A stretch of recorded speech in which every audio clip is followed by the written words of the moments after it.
me tears. Okay. No, they are, I promise. It's so nice. I don't just sad cry, happy cry too. Don't worry. I can feel it, It's just Okay. nice.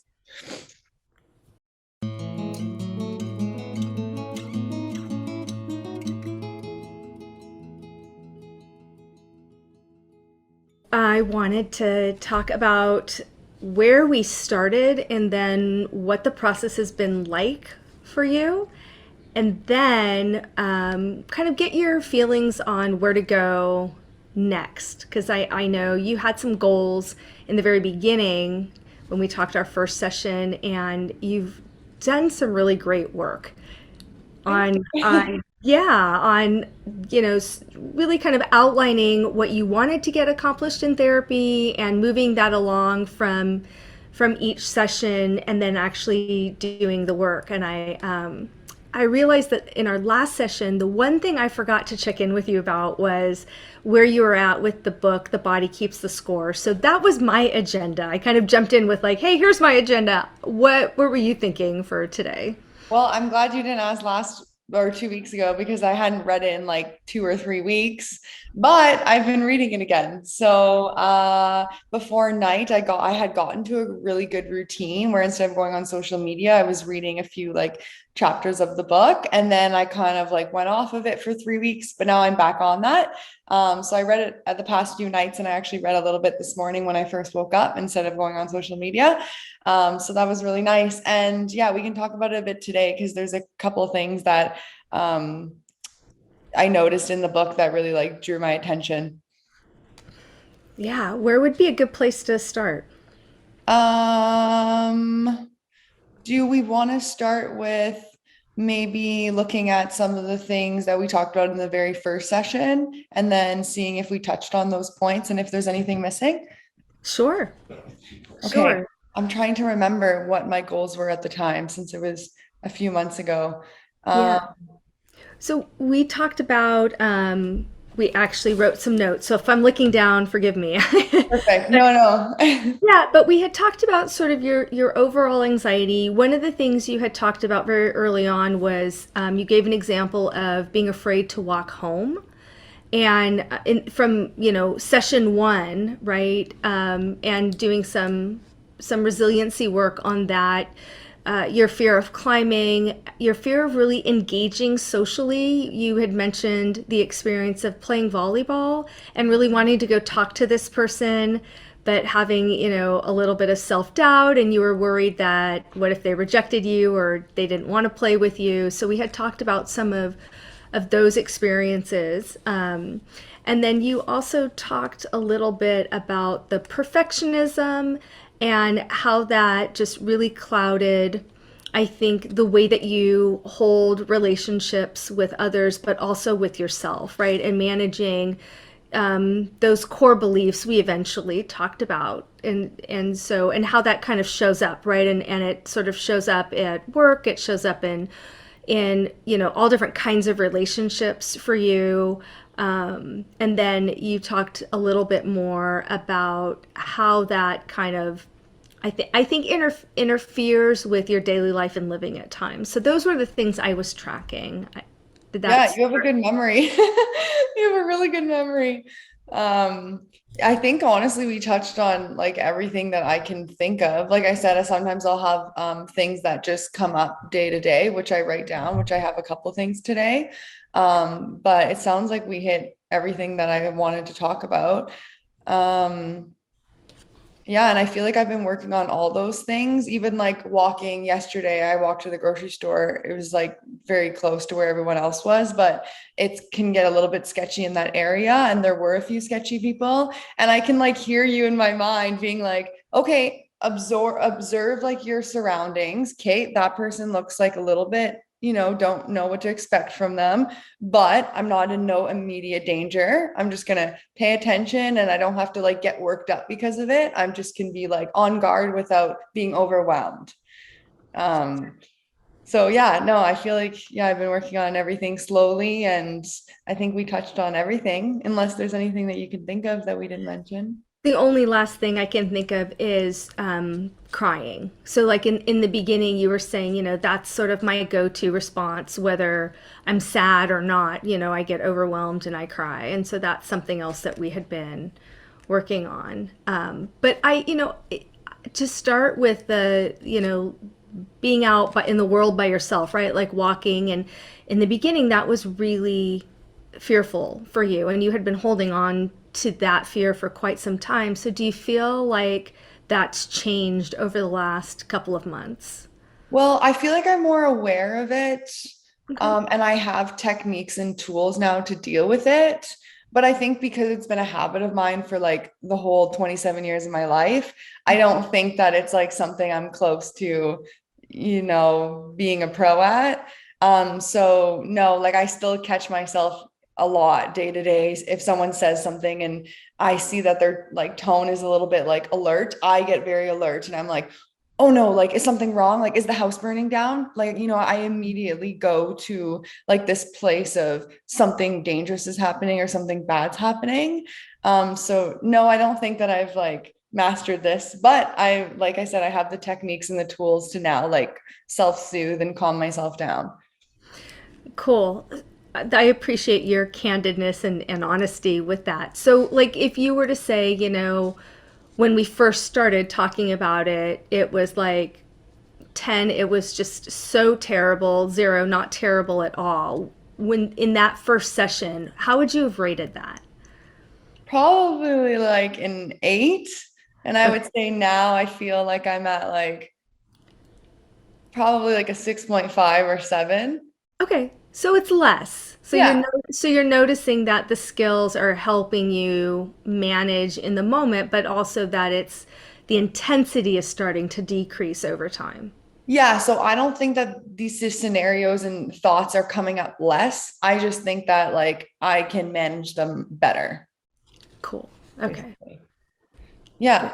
Good. Um, so that, and then yeah, and I find too, it's hard to remember things in the moment. So, for example, it's like I have these tools and techniques, but then sometimes when I'm so overwhelmed and I'm feeling so emotional, it's like I don't know, my emotions just like take over my whole being. And I can give you an example that I want to talk about. So the other day I went to Fabricland because I wanted to make curtains because it's getting really hot here. And so we needed something in the house so that the heat's not coming through, right? And so, yeah, I go to Fabricland, I forget the card, and you get like 50% off with the card. And I was so upset because I looked for an hour for fabric, finally found some. And then they were like, they couldn't find the card and they were really nice and everything. But it was just, I was so mad at the company, like the company itself for not having computer system that was able to just like take your phone number to look for the discount, right? Right. So I didn't end up getting anything because it would have been like double the price and it was a far drive. It's like, I don't know. I feel like for me, 30 minutes is like a far drive each way Mhm. from my house. So I was really, really upset and I just started crying. And you spoke about the crying and if I've gotten any better at it. And honestly, I don't know. I still feel like it's my main coping mechanism. Okay. But yeah, so I was super upset and then it was really hard for me to get out of it, you know what I mean? And then my partner was trying to like help me out. And I did do the breathing technique. So that was good. And I did try reframing as well. So I said, okay, that maybe fabric didn't work out. Maybe there's a different solution. Like maybe we should go to Home Depot and look at alternatives for like curtains, like the pull down ones or whatever, right? So yeah, I did reframing and I did breathing. And then the next day I looked back on it and I was like, okay, what did I do well? And then what could I have done better? And I think what I wish I would have done in the moment or what I could try next time is I should have closed my eyes and just paused. So I was driving while doing breathing technique. I think I should have just like went in the car, closed my eyes, and just like focused on my breathing and kind of like you said, focus on where I'm feeling it in my body and then like named my emotions. Cause like, yeah, I was doing the breathing, but also I was like driving. So I was not very focused on it. You know what I mean? Hmm. Yeah, and I mean, did you notice that that core belief that we had talked about previously came up for you, or did you notice that it was there was more to it, right? In other words, you had some deeper level thinking, not just feeling about it, or was it all emotional? Well, I think my main concern that time was like I was just mad that I wasted like half my day because something had happened right before that too, where it felt like a waste of my day. So then it was like two things in a row. And when things pile on like that, I know they sound small, but then a few things pile on and then it seems like bigger. And then everything else that comes along with that like fits my narrative. For example, of how I wasted my day that day. Got it. So so yeah, I just like was so upset because it was like so nice outside. And I was like, I didn't do anything like that I felt was productive. And I was stressed because I was like, I've been wanting to do these curtains for like months now. And finally I had time to do it and it just didn't work out, right? I just felt like nothing was working out that day. And then I found I was like putting blame on like the company, like I said. Like Mhm. I was like, well, you guys should have better computer systems. And, you know, instead of being like, well, you know, Shelby, like you forgot the card. Like, Yeah, so it gets into this all or nothing thinking, right? Yeah, so it's not like, okay, that that sucked and it was, a colossal waste of time and I'm super frustrated. It was this all or nothing, right? Now my day is ruined. right. Yeah. Right. Now I'm never going to be able to do these. Like my days. Yeah. Just kind of like dramatizing it. Got it.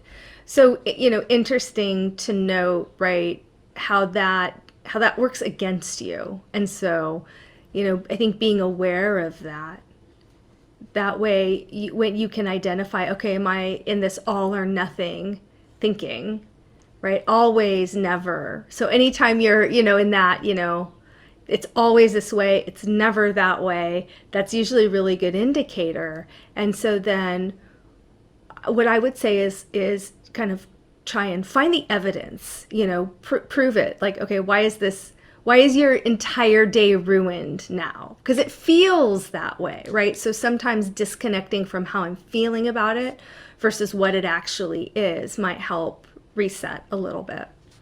Okay. Yeah. Cause like looking back, it sounds so silly. Like, you know, the next couple of days, you're like, why was I so heated about that? And just when you're in the moment, it feels so different. And it almost feels like, wow, I'm always going to feel this way. Right. But an hour goes by and you don't feel that way anymore. So it's so interesting emotions. Yeah, and I think it goes back to like it's another deeper layer of what we originally talked about with some of the perfectionism and core beliefs. So it comes back to this like well, I can't do anything right, you Mm, know. And so it's more about that anxiety, right?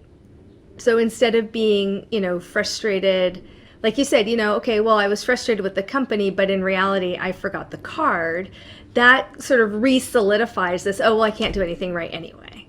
You know what I mean? You kind of get stuck in your own illogical thinking because it's not rational. And then when you say, like, hey, I think about it a few hours later or a few days later, and I'm like, I don't understand why I was so upset about it. You have that logical lens where now you're looking at this thing and you're like, well, I could see what happened. It logically makes sense to me. It's just in the moment, it doesn't feel that way. okay. Right. So I think kind of like reframing those feelings without either stuffing them down and pretending they don't exist, right, or giving them too much power. Okay. I also find it interesting because some days, like something like that will happen and it's just like super emotional for me. And then other days, something like that will happen and I'll be like, oh, whatever, that's fine. It's like, it depends like how I'm feeling, if I'm on edge that day, or like, I guess that's the whole window of tolerance, right? Yep. Yep. And that resiliency stuff that you've been working on, we talked a lot about that in our third session about, you were climbing and it was really hard and it was an 8 hour thing. And you had all these different points throughout the climb where you had to make decisions, right? Um, and at the end, I asked you, I'm like, okay, tell me what you feel or what you think about this. And you're like, I'm really proud of myself, right? And ultimately, you had said, because I was able to be resilient when I didn't think I could do it, right? And so that's that coming back to that, even in moments like where you're looking at this and you're like, okay, it's kind of silly that I had that level of a reaction to forgetting the card at home. There's a lot of other events, right, that were going on that day. So it probably wasn't, like you said, it wasn't the first thing. It was just a series of like things that happened that day, right? And it's Right. the thing that finally pushed you over the edge, so to speak, Right. right? So coming back to that resiliency of like, hey, when was a time where you were super resilient? Or do I need to have that level of a reaction? So, like for me, sometimes because I can relate to you when, completely relate when you're like, yeah, it's all of these little things, and then it's like the one thing that finally is, kind of the Jenga blocks, right, where everything starts crashing down. It's not a thing; it's a whole bunch of little things. I feel like I could totally relate to that, and so sometimes for me, it's that. It's even sometimes leaning into it and exaggerating it. It's like, okay, I quit. I'm done. I'm not like, I'm done playing. I don't want to do this anymore. And sometimes just allowing myself to have the temper tantrum and giving it a time limit of just like, okay, go. You've got 20 minutes. Have the temper tantrum. Be ridiculous. And me, that's me talking to me, not me talking to you, right? In my own head. And it's like, by the time I get to this point of giving myself permission to just completely fall apart, I'm like, okay, this is silly. I actually, I'm fine. It's going to be fine. I just need to calm down. So sometimes for me, almost exaggerating that experience, we call it exaggerating the problem, helps me sort of snap back into like, okay, let me just get a more logical or clearer perspective here, because it feels like I feel so defeated. I don't know if that resonates for you or not. Yeah, yeah. I'm just like I'm over it. I'm just like, oh, like nothing's working out for today. You know what I mean? Yeah. And what's interesting too, and I had read a book that mentioned this before, is he said that in moments when, we're upset and stuff, there's a part of us that wants to be upset, that likes it. And Mm. I notice that sometimes when I'm upset, I'm like, no, I just want to feel this way. I want to be upset right now. Well, like, what is that part? Yeah, so that's the trauma stuff. And so for people who have had experiences in their life where um, being safe in the world may be compromised, or being safe in their own experiences, their own emotions, their body, all sorts of different reasons, right? Um, Sometimes we're disconnected from what we physically feel and what we emotionally feel. And so sometimes people will say, like, I feel like I'm watching myself, right? Like I'm not out of body, like, woo, I'm having this mystical, magical experience, but I don't feel like I'm connected. So I know that I'm frustrated, but I don't feel it. So in order for me to feel frustration, I have to get to a point where I'm angry, right? So I have sort of this over angered response, even though I'm probably not that mad, right? Um, or I need to cry and have this negative experience, because otherwise I don't feel it. Like I don't physically feel it. So we go from like 0 to 100 instead of having something that's sort of a variant, right? Of like, I slowly get angry, or I slowly get sad. It's this almost instantaneous reaction, and it's way more powerful or bigger than when you look at it again in retrospect and you're like, I don't know why I reacted as big as I did. And so sometimes it's the only way that people can feel things, right? So it's not so much that we like it, it's that it it doesn't feel flat. Does that make sense? Or numb? Yeah, no, that makes sense because I'm trying to think like even before you mentioned that, I was like, what was I feeling physically at that time? Like I couldn't even tell you. I feel like when I'm angry, I'm not feeling anything physically. Or like when I'm sad, I'm like, I'm not really feeling anything physically. I'm literally just sad. But then how do I know I'm sad? And it's because my thoughts are just like, well, now I wasted my day. Well, now this, well, now that. And they're just like going off like crazy. But my body's not really like feeling anything. That, or maybe I'm just Right. not aware that it's feeling anything. Yeah, and it's both, right? So your body's doing what it's been trained to do, and this is that defense mechanism, right? It's starting to shut down. That's that hypervigilance when you were talking about being afraid to walk down the street and you're like, I walked to the store and I did much better with my situational awareness and my skills, right? It was still scary. That's one way that you're starting to retrain your body to appropriately respond. Because before, it's just, I'm afraid, and then I have a physical reaction about being afraid, not I feel afraid, and then I'm having an emotional reaction. So for you, it's in reverse, right? You have this emotional response, and then your body will have a reaction. Hmm. And so the bigger the response, the easier it is for your body to go, "Oh, we're mad. Okay, now I'm going to act mad. My heart's going to race. I might, grit my teeth. Some people blush, right, or turn red. Now my body's going to respond." But it takes more for the body to track, oh, this is the experience. Hmm. So part Do you of it think, is, yeah. is it good that you want, like, do you want your body to have those physical like reactions? Like, is that good?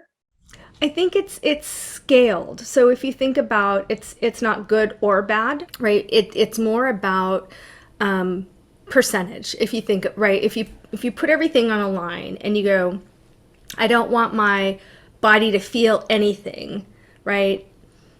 Probably not great because we would want to be in tune with our body, or my body feels everything. That's also probably not great, because then you'd be so overly sensitized, right? And so any stimuli would bother you: sound, touch, taste. So it's kind of, I look at it between, if you have a 50% mark right in the middle, are you like, 20-30% on either side, right? Does that make sense? So you're kind of moving where sometimes you're not physically feeling things and you need to help your body kind of come back to homeostasis, or sometimes you're overly emotionally feeling things, and you want to bring your mind back to that center. So instead of that all or nothing, that sometimes you're going to physically feel more than you would in other times. And so normalizing that, right? Saying, okay, that's okay, right? But you're not in a state where your body is sort of overtaking your mind. In other words, you feel everything physically and completely disconnected emotionally. So that would be an example of, you don't want that to happen either, right? So part of what you're learning and what we've been working on is bringing that awareness to both your mind and your body more simultaneously, so that they're happening in connection with each other instead of one is happening and the other is happening. Does that make sense? Yeah, yeah. And speaking of that, I'm actually curious what you think of this. So, I think it was Eckhart Tolle, if I'm saying, is that how you pronounce his name? Mm-hmm. Okay, I think I read this from him, but he's saying, so you're in an airport, as an example. He gives this example. So you're in an airport and your plane's late. And so the thoughts running through your mind is like, oh, I'm going to be late for this meeting. Like, why are these people always late? Like, da da da. And so now you're getting angry, right? And he says, if your plane was late and you didn't have any thoughts, if you were just like, just breathing and just like going about your day, not really thinking about it, you wouldn't be angry, right? Like it's your thoughts like driving that anger, not like the situation itself. So I'm curious, like, do you think in that moment, had I not had either any of those negative thoughts, maybe they were more neutral or more positive, do you think that I still would have gotten worked up? I think my guess is that you probably would report that you managed it better, right? Like you'd have it, maybe you wouldn't have been so overwhelmed in the moment. I think there's a lot of truth to that concept. The Dalai Lama, there was some really interesting research done with the Dalai Lama, and they basically put electrodes and watched his brain waves, and they showed him all different kinds of images, everything from the horrific to the absolutely wonderful. And what they were expecting was that he wouldn't track any emotion, Mm. because of his level of meditative abilities, right? And what they noticed is it wasn't that he didn't track it. So if it was a horrific image, that it would spike. He'd have an emotional response to what he was seeing. He was able to calm himself down to that baseline extremely quickly. So he'd see something happy, same thing, it would spike, but he was able to get down to that baseline. And so what scientists concluded from that is the meditation and mindfulness isn't about not experiencing emotion. It's about how quickly can you recover from the experience. Oh, okay, And that's cool. isn't that interesting? And so, I mean, it's interesting to me. I know that. I'm glad you told me that. That's very cool. Yeah, so he would tell this he tells this story that I just love, and it's about the mountain. And if we think about how we as humans are a mountain, right? If we imagine us being a mountain, and the mountain is constant, it's there, right? And so things come and go, animals, plant life, it weathers different seasons, right? Sometimes there's fires on the mountain and floods. Sometimes beautiful trees grow, right? But at the end of the day, things are not permanent, right? They come and go. The mountain is always there. So if you think about yourself as the mountain and everything else is your emotional experience, right? Or your interpersonal experiences, it makes a lot of sense because it's like these things come and go. The curtain situation comes and goes, right? Like, do you know what I mean? Like, next year you'll be thinking about something else. You're not going to come back to, hey, remember the time when, I got really upset trying to buy fabric because you Like it won't. sounds so ridiculous even when you say it. And I certainly, please don't feel like I'm making you, I'm pointing out that that's ridiculous. That's not at all what I'm insinuating. No, no, no. I didn't get that vibe. Okay. I'm Oh, just saying good. that I Okay. think it's ridiculous. Yeah, but that's the thing, right? So I think what you're asking, right, or what you're playing with is how quickly can I recover from the experience? So it's not that the experience is ridiculous. I think it's feeling like I got so angry that I couldn't calm down from the experience, right? And so looking at it from that lens of, it's not static. It changes all the time. And I can control the way that I allow it to affect myself, right? Or my being. Right. I'm wondering where my mind just went there is I'm wondering in those scenarios, like I'd like to experiment with this.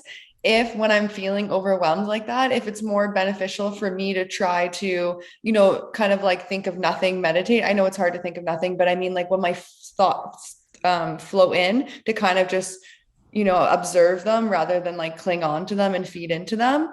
Or if it's better for me to reframe them into like more positive things. I'm just curious. Like I'd be curious to experiment with that.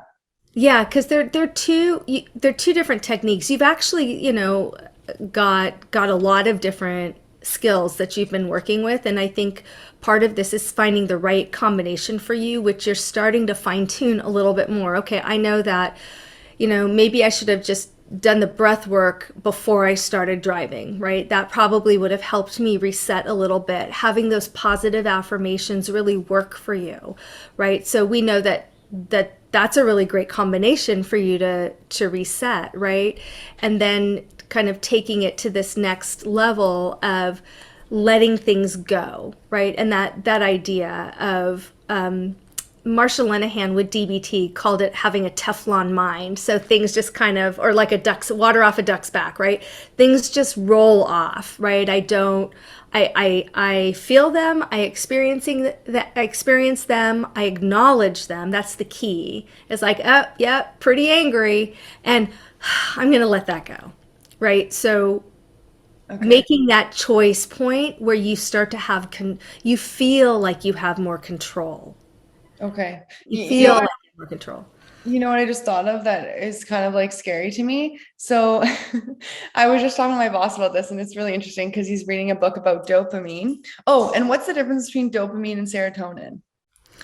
Oh my gosh, that's such a Ah, such a long explanation. They're basically two neurotransmitters that affect and regulate mood, and we know what they do.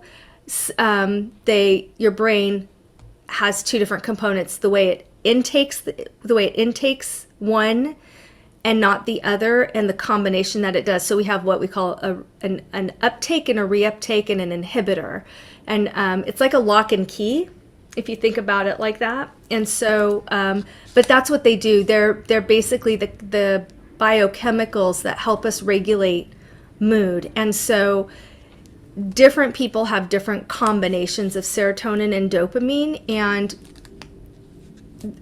depending on what that looks like, can determine things like depression, anxiety. Someone who has bipolar, they look at the way that their dopamine and serotonin work in combination with each other. So but that's ultimately what it is. Okay, okay, thank you. Because Yeah. he was saying, yeah, so the book, says that, like you said, different people have different levels of this. And some people are a little bit more like this in life, right? So they don't feel like super, super happy, all like not happy, but like ecstatic, or like excited, but then they don't have really big like come downs. They don't have like the lows of the lows.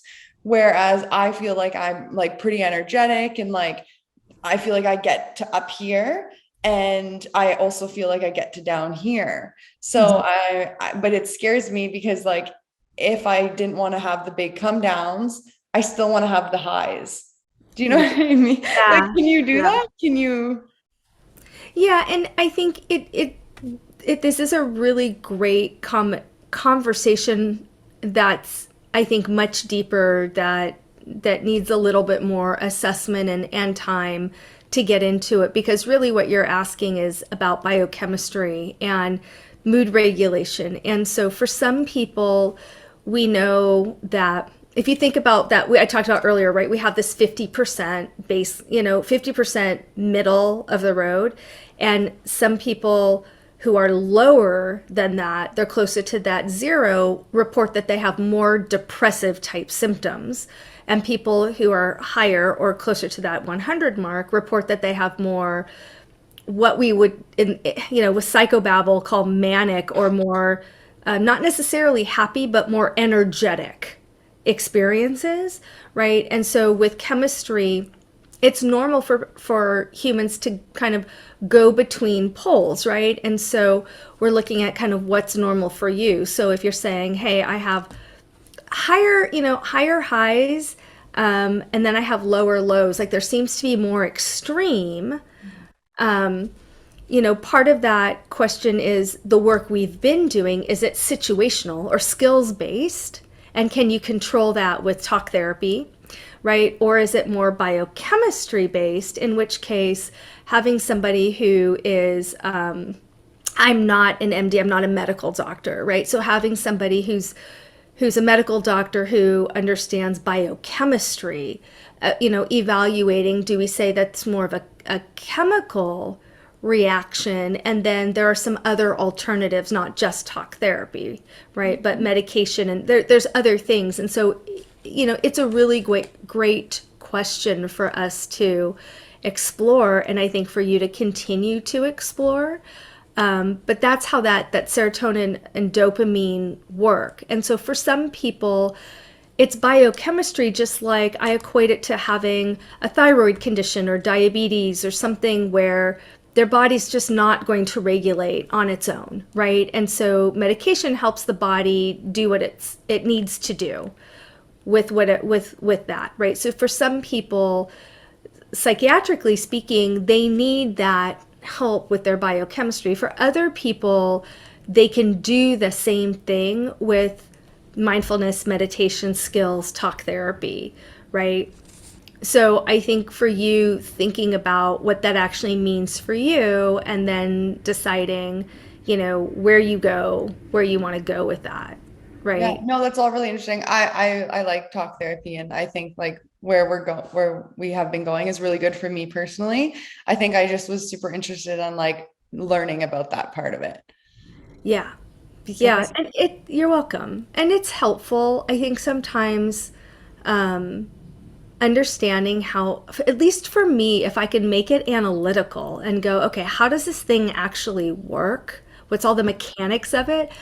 I can sometimes catch myself and say, okay, I'm like, I'm spinning out of control here. I need to like break this thing apart and tackle one thing at a time. That helps with anxiety management, right? Mhm. Yeah, I like knowing like the whys and like how things work. I think it just helps me accept them more. Mm-hmm. Um, Another thing I want to talk about is Yeah. when I was a kid, I used to have really bad social anxiety. Mm-hmm. And so I would like really get red and like have panic attacks and have like sweaty palms and like all that stuff.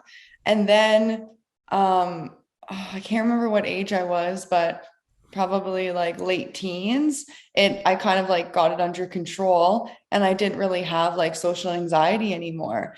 And for some reason, the past like 2 weeks, I've been feeling like a lot of social anxiety. And like, it might be, I have no idea. It may be because it's warm out now. So I find like I don't like eating spicy things because I don't like the way it makes me feel. It reminds me of like a panic attack. Mm-hmm. Like it makes my face red and my hands sweaty. And so maybe the heat is causing like me to, it reminds my body of that feeling again. Mm-hmm. Um, but also I've just been feeling a little bit off the past 2 weeks. So I did what you said, and you recommended like that I book an appointment with my doctor and all that. So I did that. And then also I booked a naturopath, which I'm really excited about, just to see like if it's anything, because I know I have a lot of stomach issues and I'd like to get that more under control. But yeah, I don't know why I've been having like more social anxiety when it's been years since I've had that. Yeah, I'm really, proud of you and also happy to hear that you've booked these other appointments and definitely talking to them about kind of that the serotonin dopamine equation would be helpful, I think. And just what your experience is with those highs and lows, I think would be helpful. Yeah, there's all sorts of things that trigger our experiences, right? So yeah, it could be that it's the right combination of subconscious triggers. It's hot outside, you're not feeling great to begin with. I mean, there's just enough there that you've been doing some pretty intense therapy, you're trying to work on skills. Like all of those things will start to bring things up that that still need a little bit of work. And so it could just be the perfect storm where you're starting to process some of these really deep layers that you haven't thought about in years. And so they're starting to bubble up because, like you said, there's enough external stimuli or triggers that's reminding you of these things. And so using, for you, like using that model that we designed specifically for you to be able to start working on these things will help. And then addressing that with both of those medical appointments. I'm a big believer in the organic. I don't want to necessarily say something is purely psychological, right, or behavioral if we don't know how the rest of the body is working. I think it's so interrelated. And so it's important to just know, like, am I having more GI stuff? And there's a medical explanation, which would potentially mean that, yeah, you're feeling a little bit more vulnerable, you're feeling a little bit more anxious in groups, right? It's getting hotter, that can be triggering. You see what I mean? Like it kind of goes hand in hand. It's not that you're at a place where, oh my gosh, Shelby can't cope again, which I hear is the fear. I think that's your underlying fear of that was really awful and I don't want to be back there again. Yeah. Just because I feel like I've already like overcome that part. And you're right. I didn't really consider that. You're right. I don't want to like have to deal with that because I feel like I already had left it in the past. Yeah. So, Okay. I'm just going to my list here. okay. Um, oh yeah. Okay. I wanted to talk about what I read in the book recently that was Yeah. super interesting to me. So, okay. Basically, so he mentioned a certain kind of therapy. I forget what it's called, to be honest. But anyway, so it kind of like recreates your past and you get to like kind of rewrite your story. And what they had done is they got like a group of people in therapy. And so one person would kind of tell their story. And then for this woman, because the example, he gives an example, she had like a father who was like abusive, and the mom didn't stand up for the kids, for her and her siblings. And so she would choose someone in the therapy group to represent her dad. And so she would be like, she would say where to stand. And she would be like, hey, stand there and you're going to represent him. And then the therapist would ask questions like, how do you feel about him? Like, how did he make you feel as a child, etc. And then she would pick someone else to represent like the mom, and then same like similar questions. And then an important question that they got to was like, what would you have want to say sorry to your mom at that time? And for her it was like, I wish that you would have like stood up for me in that moment. And then sorry, it's long, so I'm just reading off here. And then, so basically, everyone's like acting out her story, right? And then she chooses someone else to represent like the father that she like wish she would have had at the time.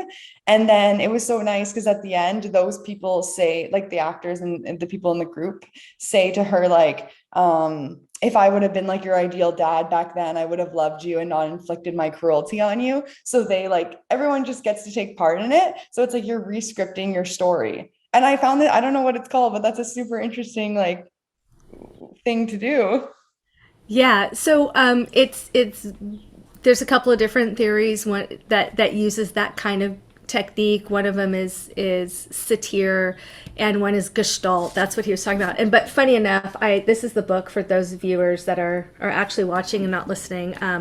I have it on my desk because it's something I always go back to and take notes in.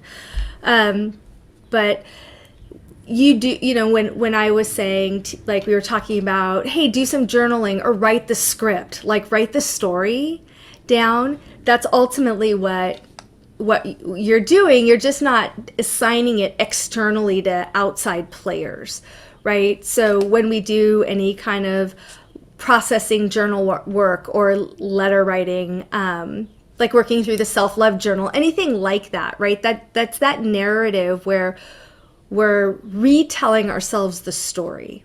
And I don't mean that in a story in a dismissive sense. What I mean is that narrative or that experience, we're rewriting it where we can start to hold space for there's room for it being different. And that's not about this forgiveness or forgetting. It's really more about what we would say reparenting, right? Or working through creating a different narrative, right? So I can tell myself my experience, and that's a negative story, right? Something that was really traumatic for me.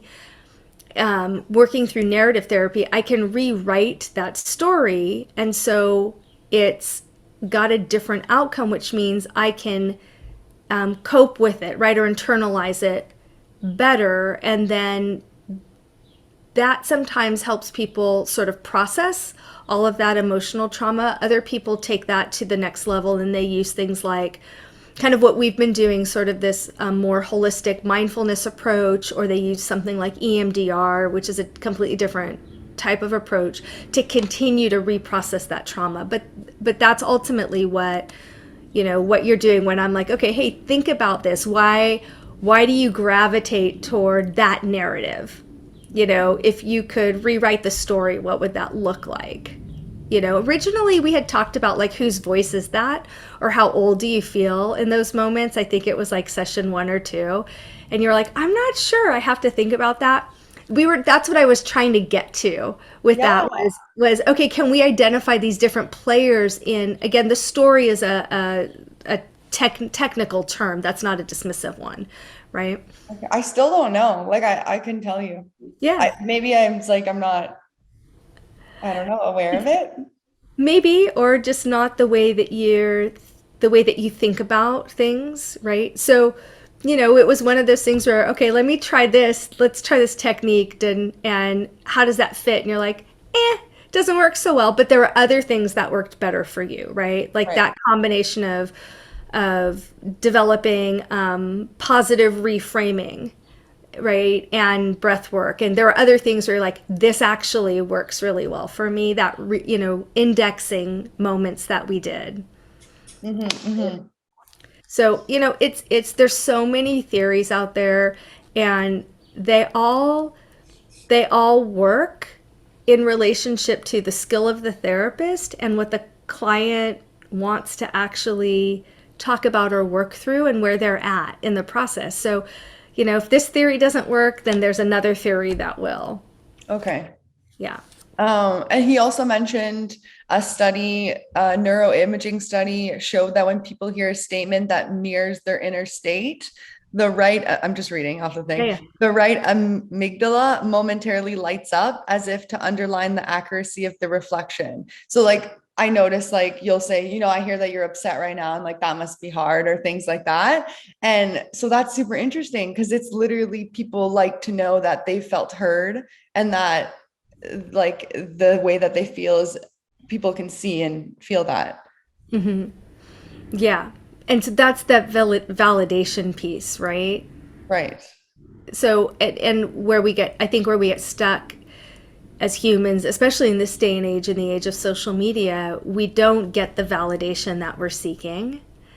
And so then we get stuck in that, right? And we feel unheard, dismissed, you know, imposter syndrome, like that kind of taps right into the perfectionism, and so noticing that about you, right? What you need and where you kind of gravitate toward is having somebody validate your experience. That doesn't necessarily mean that that's my experience, right? We can have the same, we can go through the same thing and have very different feelings about it, right? And so it's not so much about validation in you're right, I'm wrong, right? Validation in I hear you, like I hear what you're saying, and I appreciate how you feel about that, right? And that allows that defense mechanism to start to calm down a little bit, so then you can move to those next places of, okay, either I need to have a conversation, I need to do some writing, I've got skills that I want to use. Yeah, because I just saw an example about something that happened between me and a friend, and I looked at my partner. I said, "There's literally nothing this person could say that would not make me upset right now." And then I was like, "One second, like maybe like if let me think about this more. And is there anything that this person could say or do that I wouldn't feel as upset?" And then they literally messaged me being like, "Hey, I understand that you're upset and you totally have the right to be." And I was like, "Oh, that actually made me feel a lot better." So Yeah. that was so interesting, just like the validation of like, I feel you, I hear you, and like you're right, like not right, but it's valid the way you feel. And I was like, oh, okay. Because I already felt guilty, that I felt that way. So to hear someone else say, no, it's fair was really helpful for me. Good. Yeah. So So I've been just really honored and pleased to be able to do this work with you. And I know you've got a lot of skills at this point that you've been working on. And we were going to take a little bit of a pause to give you opportunity to try and like keep cultivating your skills and work on all of the things that you've been so candid and willingness to share, and thank you for your vulnerability to do so in this format. I appreciate that. I know it's been super helpful to me and to my team, but we've gotten a lot of just such wonderful comments from people all over the world about how helpful it was, and just really thanking the process and thanking you for being so candid. And I just wanted to take a minute to acknowledge that and how hard it is to just show up and be like so willing to just be authentic in the experience. And I just wanted to know like how it was for you, and what do you need, at this point, like what do you need from me, or is there a good place, because I know we're going to take a little bit of a break so you can practice all the stuff, because there's just been so much stuff, right? yeah, can you tell when I'm about to cry? Yeah. I never know because I'm sometimes trying not to cry. I never know because sometimes you won't point it out, which is good because it'll probably make me cry more. But that was just really nice. And thank you for everything. And it's, yeah, been super helpful. And yeah, I've learned so much about myself. And I'm so happy that you've taught me like all these techniques and tips and tricks. And thanks for listening to me and helping me through this. Of course, of course, and you always know how to reach me. But I think it would be really fun to check in and keep going and when you have an opportunity to let things marinate. But what's the tears? I don't want to end with tears. No, they're happy tears. Okay. No, they are, I promise. It's so nice. I don't just sad cry, happy cry too. Don't worry. I can feel it, It's just Okay. nice. I'm glad. Thank you. Yeah. Yeah, it's just you've done so much in I mean, I know it seems like it's like we've actually been talking for a couple of months, which is mind-blowing to me because I feel like I could talk to you for hours and hours and hours every week. And it just like how much time has passed and yet how little time it is. You know what I mean? Like Yeah. but you've done so much from week to week and you've really thrown yourself into the experience and I appreciate that as a therapist and as a person and also as someone who has personally gone through a lot of trauma and done my own work. It's really hard. It's really hard work and it's hard to be real and authentic and being willing to let somebody see all the sides, not just the pleasant ones. And thank you for giving that to me and the people that have been watching. It's such a gift, and I Yeah. can't, I can't wait to see where we are in a few weeks or in a month or so, and check in and see how things are going. Yeah, thank you. I always like tell my friends who are thinking about therapy if they're like kind of on the edge and they don't know it's for them. And I'm like, I just tell them like how much it's helped me because now I've been doing this with you for a few months and then I've been doing it for a year in total. And I do it every 2 weeks and like I really look forward to it, because sometimes you just don't have people who understand. And I just feel like every time I come to therapy, like you're willing to listen and like help me through it. And yeah, no, I just feel like it's been people around me notice, like my partner noticed how much I've changed in the past year. Like I've noticed it. And it's just like I look forward to like keep growing. Good. Well, Yeah. you're doing amazing, and so yeah, I'm excited to see what's next. Thank you. Thanks for all your help. Of course, it's been a pleasure. I say that from the bottom of my heart. It really has been. Oh, So we'll check in again soon. okay, we'll see you in a few weeks.